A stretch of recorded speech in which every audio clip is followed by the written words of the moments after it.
Ley, vamos a continuar con la información a reportar en los contratos de cuentas en participación.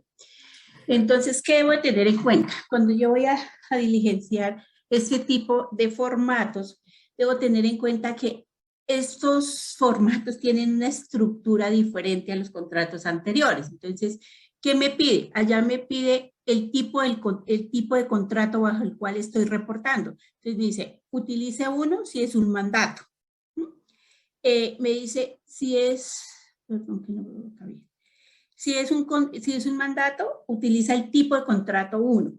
Si va a reportar ingresos, utiliza el concepto porque me pide un tipo de contrato y un tipo de concepto.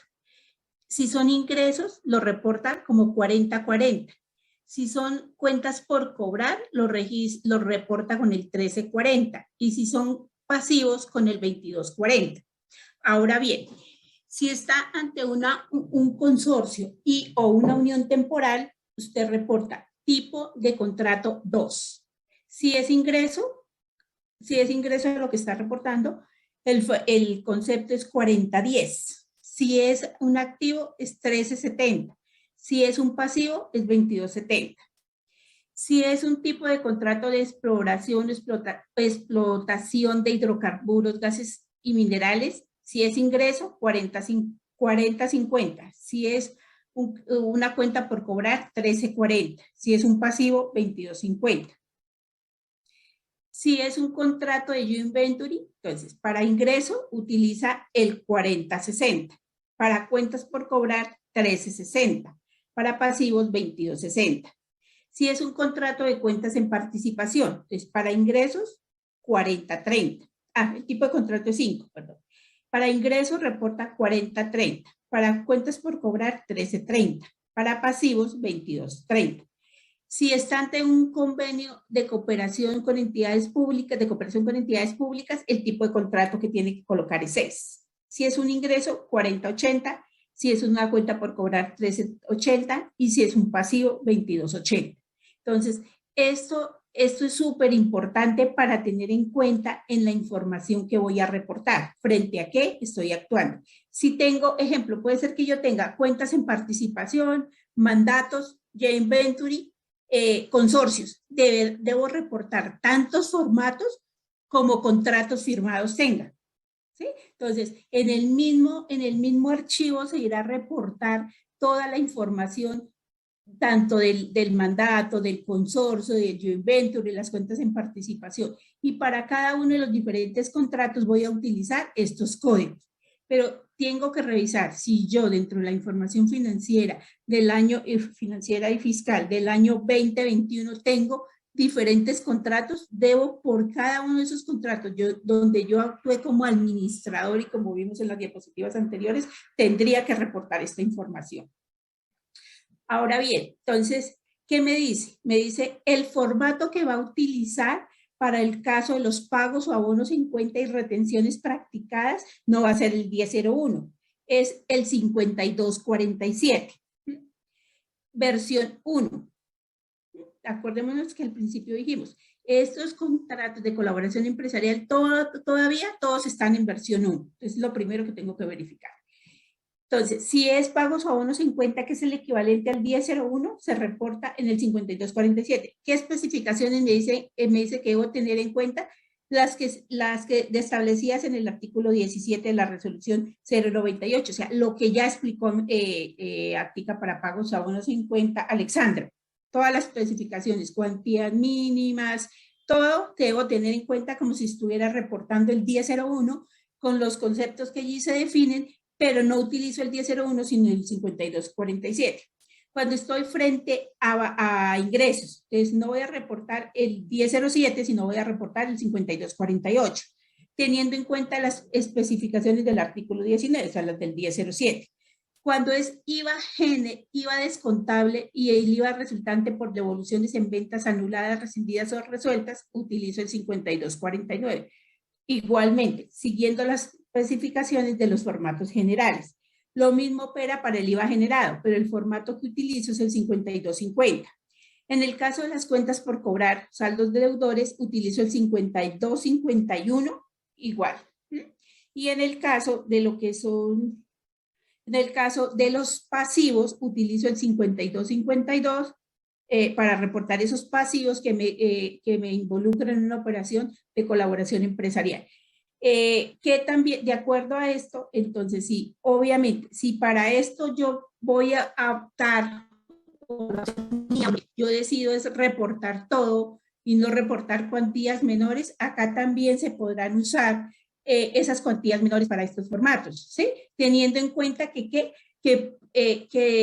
los contratos de colaboración empresarial me remiten a los contratos, a las especificaciones de los formatos 1001, 1005, 06, 07, 08 y 09. Entonces, por eso es que yo también podría utilizar, si yo quiero reportar todo, o si yo quiero reportar por cuantías menores, con base en esas especificaciones de esos formatos es que yo podría reportar cuantías menores. Porque si ustedes van y lo leen en el contenido de los contratos de colaboración empresarial, allá no lo encuentran es porque la remisión o la especificación es al artículo general que explicaban ellas anteriormente. Entonces, para que lo tengan en cuenta, si su decisión es reportar cuantías menores, lo pueden hacer. ¿Qué debo tener en cuenta también en estos contratos de colaboración empresarial? Entonces, dice que las operaciones, que se deben reportar todas las operaciones realizadas durante el año gravable inherentes a estas operaciones. Entonces, como les decía, si ustedes tienen todo tipo de contratos, o 3, 4, 2, 1, deben reportarlas todas en el mismo archivo, pero con los diferentes conceptos, si tuve diferentes contratos. Que también me trae una especificación que lo repite en los dos formatos, que cuando yo tenga pagos o abonos en cuenta en virtud de un contrato de colaboración empresarial por conceptos de rentas de trabajo y pensiones, estas serán reportadas por parte del empleador, el que actúe dentro del contrato como empleador en el formato 2276. O sea, no se incluye esa información en estos formatos de colaboración empresarial, sino el 2276. ¿Y quién tiene la obligación de reportarla? El empleador. Entonces, ¿qué excepción hay acá? Que si yo soy el socio oculto, ¿sí?, que actúe en un contrato y yo era el contratante del personal, yo soy el que tengo que reportar, y como van a ver más adelante con Julie, allá también hay una indicación al final del formato donde tengo que decir bajo qué figura de contrato estoy actuando, ¿sí? Por eso es que esa información de rentas de trabajo no se incluye en estos formatos 5247, sino que de pagos a abonos 50, sino se incluyen es en el 2276. Y ahí sí no importa, porque recuerden lo que nos decía acá. Acá en estos contratos, cuando acá el que reporta es el administrador, llámese gestor, consorcio, etcétera. Pero entonces, cuando estoy actuando tengo rentas de trabajo, si no, eso es la única excepción para que yo no reporte la información de nómina que hace parte de un contrato de colaboración empresarial en estos formatos, sino en el 2276, y será a cargo de la parte que actúe como empleador. Ahí no importa que sea el gestor o que sea el oculto. También que me dice que cuando yo también tenga bajo el contrato de colaboración empresarial pagos a través de fideicomisos, igual vamos a ver más adelante en estos formatos especiales, al final se reporta la identificación del fideicomiso por el cual yo también estoy actuando. Entonces, para tenerlo en cuenta. Entonces, vamos a tratar de mostrarles un ejemplo de cómo sería un contrato de cuentas en participación, cómo reportaría la información de un contrato de cuentas en participación el socio gestor dentro de estos formatos. Entonces, lo primero que todo es que yo tengo que tener no solo el estado financiero, sino que tengo que tener en cuenta los anexos de la declaración de renta y los papeles de trabajo para poder hacer este reporte. Y con base en la certificación que me entrega o que yo como socio gestor entrego es que debo reportar. En nuestro ejemplo, ustedes van a ver que colocamos un ejemplo muy básico de qué tendría un contrato de cuentas en participación. Entonces, acá tenemos ejemplos, los bancos, las cuentas por cobrar, los inventarios. Acá estamos suponiendo que para nuestro ejercicio tengo unas propiedades, planta y equipo que no van a ser parte del contrato, ¿sí? No van a ser, o sea, el socio oculto no va a participar en esa inversión o no tiene derecho no tiene ni derechos ni obligaciones sobre este activo. Entonces, ¿qué pasa? Pues que esta información corresponderá únicamente al socio gestor, más no al socio oculto. Acá vemos lo mismo para los pasivos. Vemos también otro tema, y es que el IVA generado, ¿sí? El IVA generado en estos casos estará a cargo del socio gestor, ¿sí? Que es acá vemos más adelante por qué aplica de esa forma. Y el IVA descontable. Entonces, estos solamente harán parte de la operación del gestor, pero no parte del oculto. Los ingresos, en nuestro ejemplo que quisimos hacer, el oculto va a participar de todos los ingresos y de todos los gastos. Entonces, en nuestro ejercicio, ¿qué tenemos? En nuestro ejercicio tenemos que el socio gestor va a tener el 70% y el socio oculto el 30%. ¿Cómo sería nuestro ejercicio entonces? Espero que lo alcancen a ver. Entonces, recordemos, tipo de contrato. Te dijimos que si era cuentas en participación, el tipo de contrato es 5 para pagos o abonos 50, ¿no? Si ya vimos que si es un mandato, recordemos, sería 1. Si es un consorcio o una unión temporal, sería 2. Si es un joint venture, sería 4. Si son unas cuentas en participación, en este caso 5. Si es unos convenios de cooperación, sería 6. Entonces, acá es donde va el cambio. El concepto. Para el caso, ustedes vieron que para el caso de los pagos a abonos 50 no se distinguen con un código especial, ¿sí? Con un tipo de contrato. Entonces, acá se reportan de acuerdo a las especificaciones del 1001. Entonces, aquí, ¿qué es lo que tendría que hacer? Tendría que reportar, o sea, hacer el reporte de este formato, teniendo en cuenta las condiciones tributarias, la identificación de cada uno de los partícipes. En nuestro ejemplo, ustedes vieron que eran 2 partícipes. Entonces, en el caso de los costos y gastos, ustedes vieron el contrato tenía unos costos y gastos de 520 millones. ¿Qué pasa? Entonces, yo tengo que distribuir lo que son los honorarios, por ejemplo, en este caso, que son intereses y rendimientos financieros, tengo que dividirlos. Del total de lo que yo pagué, ¿cuánto le corresponde a cada uno de los socios? Entonces, en este caso veíamos, devolvemos un momento, que lo que tengo por intereses son 70 millones, de los cuales 49 millones de pesos le corresponden al gestor y 21 al oculto. Entonces, ¿qué vemos en nuestro ejemplo?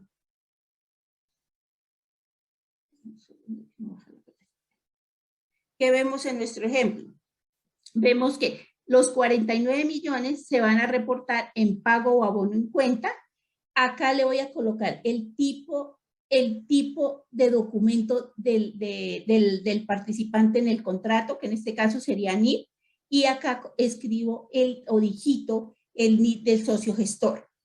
Para la segunda línea, entonces dijimos que era un gasto por los rendimientos financieros, Banco X, reporto los 21 millones que le corresponden al socio oculto con el NIP del socio oculto. Entonces, voy prorrateando cada uno de los gastos de acuerdo a la certificación entregada, que es lo que le corresponde a cada uno de los partícipes. ¿Qué pasa en el caso de la de retención en la fuente?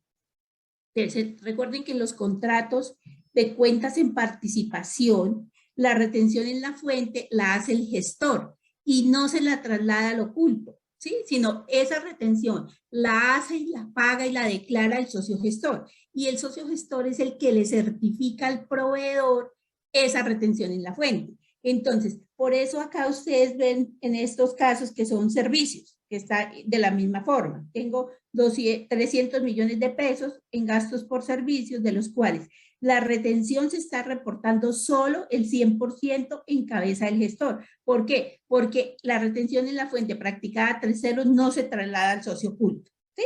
Y aquí voy a hacer lo mismo para cada uno de los diferentes conceptos. Como ustedes ven y de acuerdo a la certificación. Entonces, los costos y gastos del contrato fueron 520. Acá es donde ustedes tienen que hacer los respectivos cruces. 520. De estos al gestor le certifiqué que eran 364 y al oculto le correspondían 146. Entonces, este cruce es necesario hacerlo. ¿Cuánto le reporta al gestor y cuánto reporta en cabeza al gestor y cuánto en el oculto? ¿Sí? Miren el ejercicio como lo tenemos acá. Entonces, De los costos y gastos, 3.520, de los cuales al gestor 364 y al oculto 156, ¿sí? Para el ejercicio de los costos y gastos. La retención en la fuente, ya dijimos, esa no se la traslado, por eso todo está en cabeza del socio gestor. Vamos con el siguiente, continuamos con el siguiente formato, que es el de los ingresos recibidos en devoluciones, recibidos en las devoluciones, rebajas y descuentos. ¿Qué vemos? Los ingresos que tenía la certificación son 1.070. Igual, estos también se distribuyen a prorrata de la participación en el contrato. Como veíamos entonces. Al socio oculto, al gestor le van a corresponder. Recuerde que tenía de estos 1.070 por conceptos. Acá el socio gestor tenía el 70 y el oculto tenía el 30, que son 321.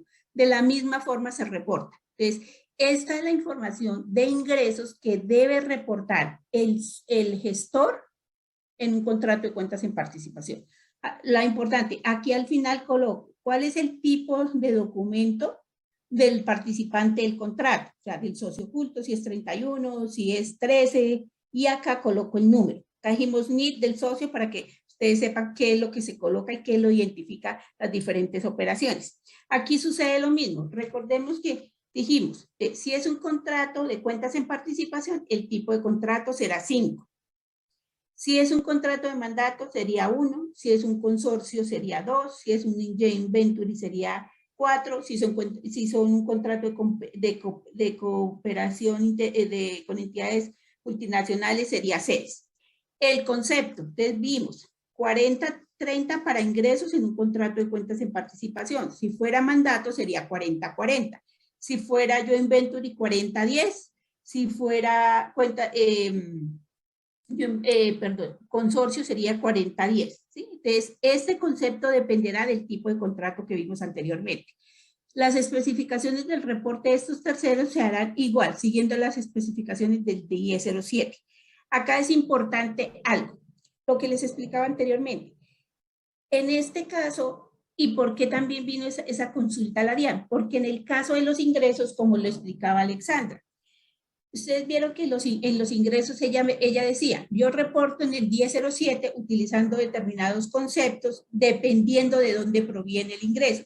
Si proviene de un contrato de mandato, reporto un concepto. Si viene de un consorcio, reporto otro código. Si reporto un joint venture, ¿de dónde depende, de dónde viene el registro? Ahí sí me toca decir. O sea, es decir, que en este caso mis ingresos sí deben corresponder. Y yo como socio oculto debo reportar mis ingresos, ¿sí? Como socio oculto sí tengo que decir que estos fueron los ingresos que me transfirió el gestor o el mandante en el contrato, el gestor, el mandante, el administrador del contrato, porque allá sí me toca especificar.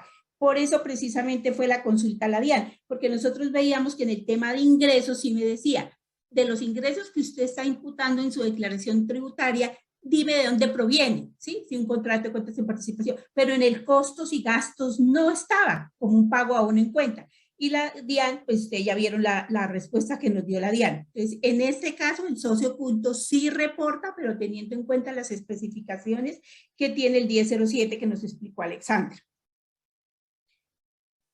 Veamos ahora el tema de el IVA descontable y el IVA resultante de las devoluciones en ventas anuladas, rescindidas o resueltas. Aquí, ¿qué pasa? Entonces, recuerden que en los contratos de cuentas en participación, el gestor es el que factura, recauda, declara y paga el IVA. Y la norma también me dice que él mismo es el que tiene derecho a solicitar los impuestos descontables. Entonces, teniendo en cuenta que eso es lo que me define cómo se maneja el IVA y quién factura en un contrato de cuentas en participación, entonces, en ese hecho, ¿qué tenemos derecho? Como el que tiene derecho a los descontables, en este caso, es el socio gestor. Entonces, mire que todo el IVA de las operaciones que generan IVA la tiene el socio gestor. Ustedes ven acá que el IVA de esos ingresos que teníamos allá son 86 millones, pero todo será reportado en cabeza del socio gestor. ¿Sí? El socio gestor, ¿por qué? Porque el socio gestor, como me decía el concepto de unificado, que esto me lo especifica en el concepto general de cuentas en participación del año 2017, donde me dice que el socio gestor es el que tiene derecho a los impuestos descontables. Entonces, por eso, acá yo debo reportar todo ese IVA, pero a nombre del gestor, nada a nombre del oculto. ¿Qué pasa con el IVA generado? Teniendo en cuenta lo mismo, que este concepto me dice que él es el responsable de declarar y pagar el IVA o el impuesto al consumo, porque también puede operar que sea el impuesto al consumo, entonces también todo el IVA será reportado en cabeza del socio gestor, ¿sí? Veíamos allá, si el IVA generado de toda la operación fue 171 millones de pesos, pues todo se reportará acá en cabeza del gestor, que es el que solicitó los descontables. Ahora bien, ¿qué tendrá que hacer el gestor para su cruce con su cruce en su formato del IVA generado y el IVA descontable? Tendrá que sumar el propio IVA generado de los formatos normales, ¿cierto? Más el IVA generado descontable de estos formatos de cuentas de colaboración empresarial, y la sumatoria es la que le debe cruzar con las declaraciones. Recuerden que Alexandra nos decía, toca hacer el cruce, sí, pero cuando usted tiene este tipo de operaciones, no le va a cruzar con el de arriba y tiene que necesariamente dividirlo. Entonces, usted va a tener como socio gestor que hacer el cruce entre lo que tiene en sus formatos normales, ¿sí?, en su IVA general, más lo que tienen los contratos de colaboración empresarial para que le cruce con las declaraciones presentadas. ¿Qué más acá tenemos? Esto también le queremos compartir, que también lo validamos con una consulta que le hicimos en su momento a la DIAN. Y la DIAN nos dijo lo siguiente, que le preguntamos que cómo reportamos, que si el 100% se reportaba a nombre del gestor, porque pues ahí no es claro en la normativa, entonces que cómo se reportaba. Y la DIAN nos dijo, en el caso señalado, si el socio gestor aparece como responsable del impuesto sobre las ventas respecto de la totalidad de las operaciones realizadas en el marco del contrato de colaboración empresarial, al diligenciar los formatos 5249 y 5250, solo deberá reportarse al socio gestor, el mismo informante, en las casillas en las cuales se pida identificar al partícipe en el contrato, ¿sí? Entonces, lo que les estamos diciendo, para que lo tengan en cuenta, que esto también, por la duda que se generó en su momento, le hicimos la consulta y eso nos contestó la Administración Tributaria. Respecto a el formato 52-51 de cuentas por cobrar. Igual, acuérdense que la norma me dice que en los contratos de cuentas en participación, los activos, pasivos, ingresos, costos y gastos deberán ser reconocidos por cada uno de los partícipes en proporción al porcentaje de participación en el contrato. Es decir, yo en el contrato de colaboración empresarial determinamos que el socio oculto sí tiene derecho a mis activos y pasivos. Recuerden lo que veíamos en el formato nuestro, que dijimos que sobre los activos, que era la propiedad de inversión, la propia planta y equipo, no tenía participación. Eso se determinó en el contrato. Entonces, él no tendrá derecho, el socio oculto no tendrá derecho a esa participación, pero sobre el resto de activos dijimos que tenía participación. Igualmente, entonces se reportará siguiendo las mismas especificaciones, como dijimos. Entonces, como es un contrato de colaboración, es un contrato de cuentas en participación, las cuentas deudores, entonces tipo de contrato 5, el concepto para cuentas por cobrar 1330, y se hará la distribución en proporción a la participación donde el contrato, que esto es lo que le debe cruzar en cuentas por cobrar al socio gestor de lo que va a imputar en su declaración de renta. Entonces, igual, el 70% a nombre del gestor, el 30% a nombre del socio oculto. En el caso de los pasivos, sucede lo mismo, ¿sí? Si yo determiné que él tiene derecho a estos pasivos dentro del contrato, tengo en cuenta el mismo concepto, la misma normativa, donde me dice que será en función de la participación. Sobre las cuentas que yo determiné que el socio oculto tiene participación, pues debo reportar la parte proporcional, de acuerdo al porcentaje de participación que le corresponda, y me debe necesariamente cruzar contra la certificación que yo esperé. Para los demás contratos debo tener en cuenta las mismas especificaciones que hablábamos. Entonces, depende. Si es un mandato, es decir, hacer un concepto para pasivos, 2240. Si es un consorcio, será 3. y el concepto será 2270. Así aplicará para los diferentes formatos.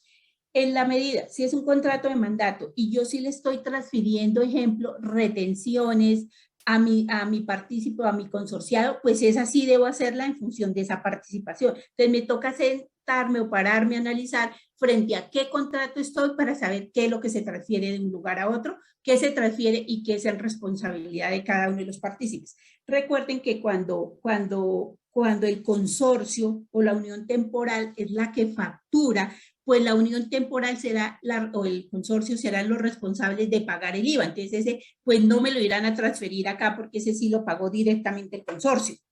¿Sí? Entonces ténganlo en cuenta eso. También tengan en cuenta que cuando en esos contratos, en esos consorcios donde cada uno factura su parte, pues no voy a reportar el IVA arriba en los formatos normales, me toca reportar esas operaciones, así yo hubiese facturado, o sea, cada una de las partes factura y solicita sus descontables. Esas operaciones que tienen que ver con esos contratos de uniones temporales o de uniones o de consorcios, las debo reportar en estos formatos. ¿Y con qué la diferencio? En esta última columna, que aquí tendré que colocar el NID del consorcio o de la unión temporal bajo la cual me presenté a la licitación, ¿sí?